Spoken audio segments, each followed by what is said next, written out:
Welcome back, everybody, for another deep dive. This time, we're going exploring how the emotional baggage we all carry impacts our relationships and communication styles. Oh, exciting. We'll be drawing on excerpts from lectures by the renowned relationship expert, Dr. John Gottman.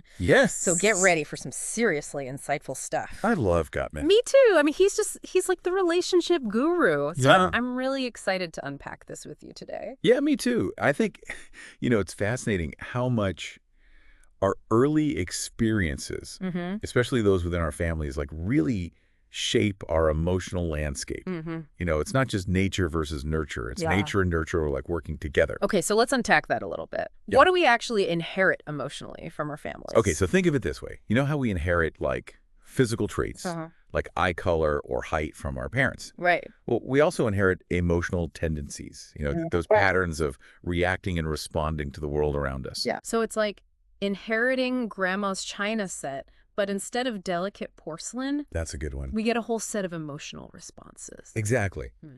Dr. Gottman calls this emotional heritage. Okay. And just like a physical inheritance, Yeah. it can be a mixed bag. Right. Some aspects of our emotional heritage are positive and supportive, Uh-huh. while others can create challenges in our relationship. No, for sure. You Yeah. know? Yeah. Good stuff, bad stuff. Yeah. Yeah. Can you give us an example of how this emotional heritage plays out in real life? Absolutely. Yeah. So Dr. Gottman shares a story about a woman who grew up with a very distant father. Even on his deathbed, he struggled to express affection. Wow. And this left like a deep emotional scar on her Yeah. and made her realize how crucial it was to break that cycle of Ugh. emotional distance with her own family. Yeah. So she made a conscious effort to express love openly to her husband and children, creating a completely different emotional climate in her own home. That's powerful. It makes you realize how these early experiences can just shape our entire approach to relationships, for better or worse. Totally. And it's not just about romantic relationships either. Right. It's about all of our relationships. Yeah, how we interact with our coworkers, our friends, everybody. Everybody, exactly.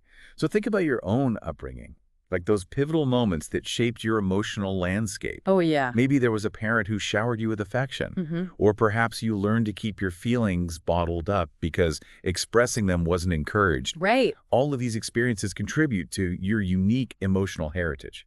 Totally. So what you're saying is that our emotional inheritance isn't about dwelling in the past, Right. but understanding its influence on how we show up in relationships today. Exactly. Yeah. And this leads us to another important concept, enduring vulnerabilities. Okay. These are deep-seated sensitivities that stem from past hurts Mm-hmm. and can trigger strong reactions in us. Mm-hmm. Like little emotional landmines. Totally think of them as emotional pressure points that, when pushed, Right. can lead to misunderstandings and conflict. Okay. Like if someone was constantly teased for being sensitive as a child, Yes, they might overreact to even slight criticism as an adult. exactly. Or someone who grew up with a parent who was always anxious might be hypervigilant about potential threats in their own relationships. Right. Always like waiting for the other shoe to drop. Totally. These enduring vulnerabilities are like hidden tripwires Mm-hmm. that can sabotage our connections if we're not aware of them. So how do we identify and manage these vulnerabilities, both in ourselves and in others? Self-awareness is key.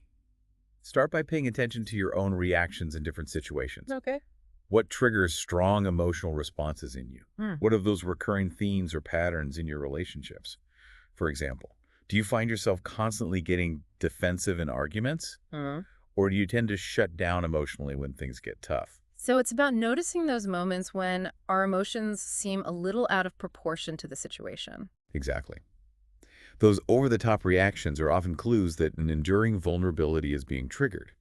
Once you start recognizing your own patterns, you can begin to manage those vulnerabilities more effectively. Okay. Maybe it's taking a pause before reacting, Mm-hmm. communicating your needs more clearly, or seeking support from a therapist to work through those deeper issues. Right. And so how do we apply this awareness to understanding the vulnerabilities of others? Empathy is crucial here. Just as we all have our own emotional baggage, so do the people around us. Yeah. Instead of judging their reactions, try to understand where they're coming from. Maybe that coworker who always seems on edge had a boss who constantly micromanaged them. Right. Or that friend who struggles to express affection might have grown up in a family where emotions were rarely discussed. It's like having a behind-the-scenes look at their emotional script, Yeah. understanding the backstory that shapes their responses. Exactly. And by understanding those vulnerabilities, we can respond with more compassion and support, Mm-hmm. creating stronger and more fulfilling relationships. This is so insightful. So we've talked about how our past shapes our present emotional patterns, but what about the way we actually communicate those emotions? I know I sometimes struggle to put those complex feelings into words. You're not alone. Many people find it challenging to articulate their emotions, Yeah. and that's where the fascinating world of nonverbal communication comes in. Think of it as the secret language of emotions. Okay, so we're talking about those subtle cues like Yes. facial expressions, body language, and tone of voice. It's like having an entire conversation without uttering a single word. Precisely. And research shows that these nonverbal signals are incredibly powerful, often speaking louder than our words. In fact, studies have shown that people tend to believe the nonverbal message over the verbal message when the two are in conflict. Oh, wow. So even if you're saying all the right things, Yeah. if your body language is screaming, "I'm uncomfortable," Right. that's the message people are going to receive. So even if I'm trying to play it cool, my body might be betraying my true feelings. It happens all the time. Yeah, and it's not just about trying to hide our emotions. Sometimes we're simply not aware of the subtle cues we're sending. Mm-hmm. For example, did you know that certain facial expressions are universal, Mm-hmm. shared across cultures and even with some primates? Smiling, Oh, wow. grimacing, Yeah. widening our eyes in surprise. These are deeply ingrained reactions that we all understand regardless of language or background. So my dog's grimace when I try to give him a bath is a universal sign of not a fan. Got it. Quite possibly. Mm. But here's where it gets really interesting. Cultural norms can influence how we express those universal emotions. Okay. A study found that Japanese and American participants reacted very differently to a disturbing film when an authority figure was present. Mm. The Japanese participants masked their distress, while the Americans were more openly expressive. But when they watched the film alone, both groups showed similar levels of distress. That's a perfect example of how social context shapes our emotional expression. It makes you wonder, in what situations do you find yourself masking your true feelings? Maybe in a professional setting or with people you don't know well. You know, it's funny. I was just thinking about that. It's like Uh-huh. I catch myself doing it all the time. Yeah. But it's natural, right? I mean, it's a natural human response to adapt our emotional expression to the situation. Right. But being aware of these cultural influences can help us interpret those nonverbal cues more accurately. So we need to be aware of both those universal expressions and the cultural nuances that might be at play. Exactly. It's like learning a new language, understanding both the basic grammar Right. and Yeah. the subtle slang that adds richness and complexity. This is all so fascinating. I'm already feeling more attuned to those nonverbal cues. Like I'm noticing things I never paid attention to before. That's great. That awareness is the first step toward becoming a more effective communicator. Okay, I'm ready for the next step. In part 2 of our deep dive, we'll explore specific strategies for reading those nonverbal signals accurately Okay. and using that knowledge to build stronger relationships. Awesome. I can't wait. Welcome back to our deep dive into emotional heritage and communication. Last time we left off talking about how our nonverbal cues can sometimes speak louder than our words. So I'm ready to decode the secret language of emotions. Where do we even begin? Well, the face is often the first place we look, when we're trying to gauge someone's emotion. Right. It's like an emotional billboard broadcasting this constant stream of information. Okay. But reading those facial expressions accurately can be tricky. Right. It's not always as straightforward as, a happy smile or an angry frown. Right, because people can mask their true feelings. Exactly. And sometimes we misinterpret those subtle cues. So are there any tips for becoming like a better facial expression decoder? Absolutely. One helpful strategy is to familiarize yourself with a person's neutral face. What does their face look like when they're relaxed and not experiencing any strong emotions? Once you establish that baseline, you can better detect those subtle shifts that signal emotional changes. So it's like creating a mental snapshot of their resting face Yeah. and then noticing any deviations from that norm. Exactly. And remember that people often experience multiple emotions simultaneously. Mm-hmm. You might see a fleeting expression of sadness flash across someone's face, Right. even though they're maintaining a generally cheerful demeanor. Yeah, those mixed signals can be tricky. Totally. Yeah. And avoid mistaking permanent physical features Oh. for fleeting expressions. Okay. So someone might naturally have downturned lips or a furrowed brow, Right. but that doesn't necessarily mean they're sad or angry. It's just their face. It reminds me of that outdated idea that you could judge someone's character by their facial features. Oh yeah, phrenology. So glad that's been debunked. Okay, so we've talked about neutral faces and not reading too much into permanent features. Yeah. What else? And finally, pay attention to those micro-expressions. Micro-expressions. These are fleeting facial movements that last for like a fraction of a second, often revealing emotions that someone might be trying to conceal. Oh, interesting. They're like those blink and you'll miss it moments in a movie, Right. except in real life. Okay. They can provide valuable insights into someone's true feelings. So it's all about honing those observation skills. Yes. Noticing those subtle shifts and fleeting expressions. But the face is just one part of the equation, right? What about the rest of the body? Right. How does posture factor into all of this? Posture is incredibly revealing. Think about someone crossing their arms during a conversation. It often signals defensiveness or disagreement, Yeah. even if their words are saying something else entirely. It's like their body's saying, nope, not buying it, even while they're nodding politely. Exactly. Conversely, an open posture, Yeah. with arms relaxed and leaning slightly forward, conveys interest and engagement. So if I'm trying to build rapport with someone, I should ditch the crossed arms and embrace the power of the lean in. Got it. It couldn't hurt. And then there's touch. Okay. It's such a primal form of communication, conveying everything from comfort and affection Yeah. to dominance and aggression. Touch can be tricky though, right? Yeah. Especially considering cultural norms and personal boundaries. Absolutely. Yeah. The same touch can be interpreted in vastly different ways, Right. depending on the context and the relationship. Yeah. A hug from a close friend might feel completely different than a hug from a stranger or a coworker. So it's all about being mindful of the situation and the other person's comfort level. Precisely. And let's not forget about tone of voice. It's amazing how much emotion we convey through our pitch, volume, and cadence. Right. It's like our voice is an instrument expressing nuances and subtleties that words alone can't capture. Exactly. And research shows that we're remarkably attuned to those vocal cues. Mhm. One study found that people could accurately gauge whether someone was happy or worried about a meeting just by listening to the pitch of their voice at the end of a sentence. Wow. So even a subtle shift in tone can reveal a lot about someone's underlying emotions. And it's not just about detecting the emotions of others. Right. Being aware of our own vocal cues can help us communicate more effectively. Have you ever noticed how your voice tends to rise in pitch when you're stressed or anxious? Oh, absolutely. I've definitely caught myself raising my voice when I'm feeling overwhelmed, even if I'm trying to sound calm and collected. It happens to all of us. Yeah. The key is to become aware of those patterns and make conscious choices about how we use our voice to convey our intended message. Okay, so we've covered facial expressions, posture, touch, tone of voice.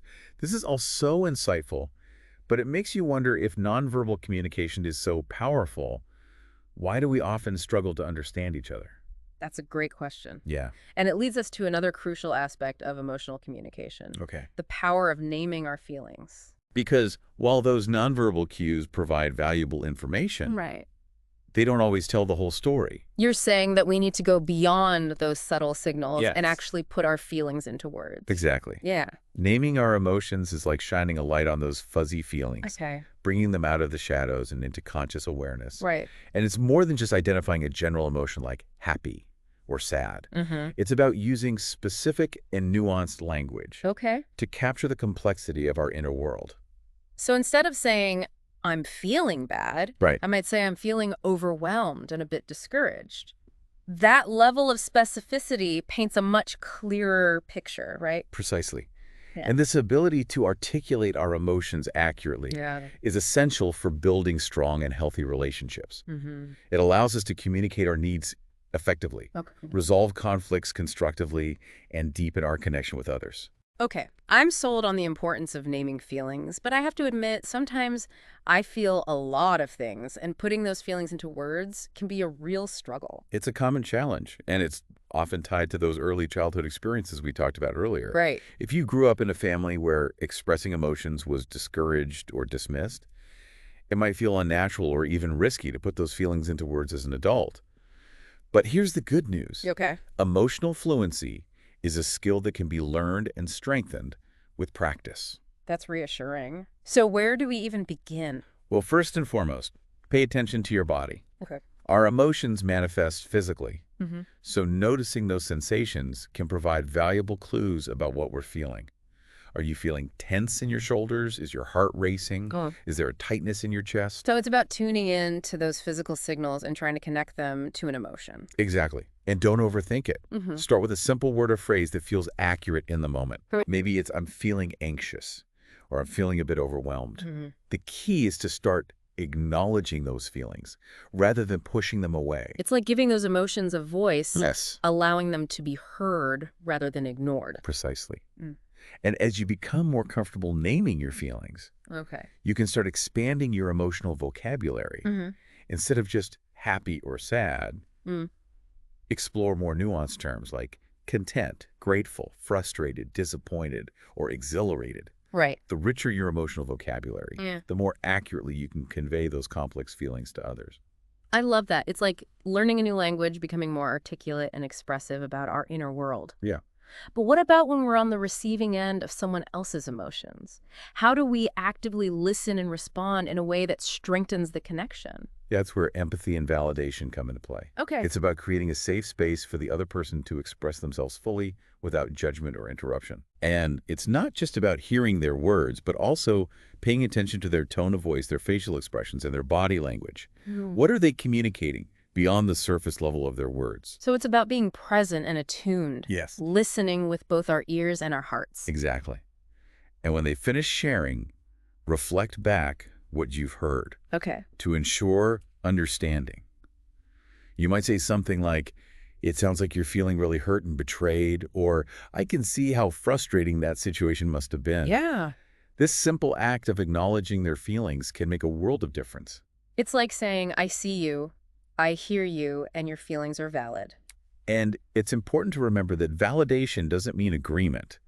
You can acknowledge someone's feelings without necessarily endorsing their perspectives or condoning their actions. Right? It's about creating a space for them to feel heard and understood, Mm-hmm. which strengthens the connection between you. This is all so valuable. It feels like we've just scratched the surface of this emotional communication iceberg. We've covered a lot of ground, but there's still so much more to explore. Yeah. In the final part of our deep dive, Yeah. we'll delve into Dr. Gottman's research on conflict resolution. Because even with all this emotional intelligence, Right. disagreements are inevitable in any relationship. For sure. The key is to navigate those conflicts in a way that strengthens the bond rather than creating further division. Welcome back to the final part of our deep dive into emotional heritage and communication. I'm ready to tackle this next challenge, conflict resolution.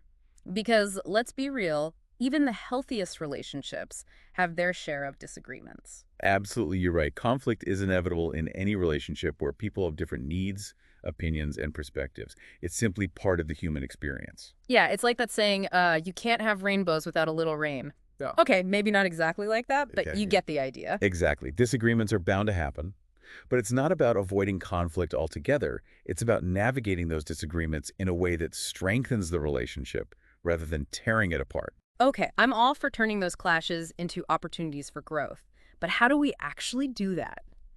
Because in the heat of the moment, it's easy to let those fight or flight instincts take over. Right. You're right. It takes conscious effort and practice to override those ingrained patterns. But Dr. Gottman offers some incredibly valuable insights and strategies for navigating conflict constructively. Okay, I'm ready for those insights because I think we could all use a little more constructive conflict in our lives. Well, first and foremost, it's about recognizing that conflict often stems from unmet needs. Okay. When we feel unheard, misunderstood, or unappreciated, it's natural to react defensively or lash out. Yeah, it's like that feeling when you're trying to explain something important and the other person just isn't getting it. Frustration city. Exactly. So instead of focusing on who's right or wrong, Mm. try to understand the underlying needs driving the conflict. Yeah. What is each person truly seeking in this situation? Maybe one person is craving validation while the other is yearning for autonomy. So instead of arguing about whose turn it is to do the dishes, maybe it's about feeling appreciated for contributing to the household, or having a sense of control over one's time and responsibilities. Exactly. By identifying those deeper needs, you can start to find solutions that address the root of the conflict, rather than just putting a temporary Band-Aid on the surface-level disagreement. Okay, that makes so much sense. But how do we actually get there? Because in a heated argument, it's hard to pause and analyze everyone's underlying motivations. You're right, it takes practice. But here are a few helpful strategies. First, take a break if things get too heated. Step away from the situation, calm down, and come back when you're both in a more receptive state. So instead of letting things escalate into a full-blown shouting match, it's better to call a timeout and regroup. Exactly. It allows everyone to de-escalate and approach the situation with a clearer head. Think of it like hitting the pause button on a movie that's getting a little too intense. You can always come back to it when you're ready. Okay, that makes sense. What else? Active listening is crucial. Truly hear the other person's perspective, even if you don't agree with it. Reflect back what you're hearing to ensure understanding. So instead of just waiting for my turn to talk, I need to really listen and try to grasp their point of view, even if it makes me want to pull my hair out. Even then, remember, understanding doesn't equal agreement. You can validate their feelings without necessarily endorsing their perspective. Okay, I can see how that subtle distinction could make a big difference. Validation without agreement. Got it. What else can we do to navigate those choppy emotional waters? Focus on I statements rather than you statements. Okay. This helps avoid blame and keeps the conversation focused on your own experiences and needs. For example, instead of saying, "You never listen to me," try, "I feel unheard when." Oh, that classic communication tip. It's so simple yet so powerful. It's like shifting from accusation to expression. Exactly. And remember, healthy conflict resolution isn't about finding a single right answer. It's about finding a solution that works for both parties, even if it involves compromise. So it's about collaboration rather than competition, working together to reach a mutually beneficial outcome. Precisely. And sometimes that means letting go of the need to be right. It's more important to preserve the relationship than to win the argument. That's a tough one. But I see your point. Sometimes we need to choose our battles wisely. And don't be afraid to seek professional help if needed. Sometimes ingrained patterns or deeply rooted conflicts require the guidance of a therapist or counselor. They can provide a safe and supportive space to explore those challenging dynamics and develop healthier communication patterns. Yeah, that makes sense. It's like having an emotional coach in your corner helping you navigate those tricky relationship terrains. Exactly. Now here's a final thought from Dr. Gottman.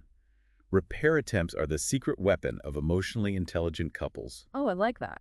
These are the small gestures, apologies, or expressions of affection that help smooth over rough patches and maintain connection, even amidst disagreements. So even if we stumble and make mistakes, it's those efforts to reconnect that truly matter? Absolutely. It's about acknowledging the missteps, expressing remorse, and reaffirming the bond. It's like saying, "Hey, I messed up, but I still care about you, and I'm committed to working through this." It's like those little acts of kindness and understanding that weave the fabric of a strong and resilient relationship. Exactly. They're the threads that hold everything together, even when the going gets tough. Wow, this has been such an eye-opening deep dive into the world of emotional heritage and communication. It's like I've gained a whole new understanding of myself and the people around me. It's been a pleasure exploring these concepts with you. Remember, emotional intelligence is a lifelong journey of self-discovery, connection, and growth. So even if we make mistakes, even if we stumble along the way, it's the commitment to learning, growing, and connecting that ultimately matters. Exactly. And those small shifts in awareness can make a world of difference in the quality of our relationships and our lives. Thank you for joining us on this emotional adventure. We hope you've gained some valuable insights and tools to enhance your own communication and connections. Until next time, keep diving deep.